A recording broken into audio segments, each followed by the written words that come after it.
Toute recherche d'unité est l'expression d'une dualité.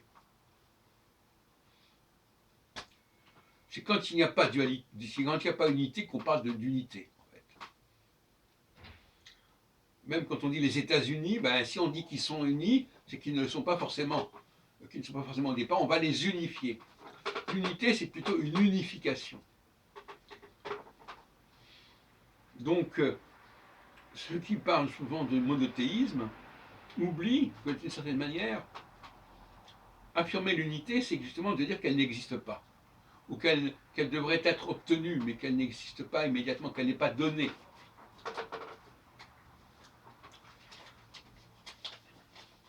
La communauté, toute forme de communauté, la communauté européenne, etc., c'est justement le mettre en commun des choses différentes. C'est la reconnaissance, l'unité et la reconnaissance implicite ou explicite de la diversité.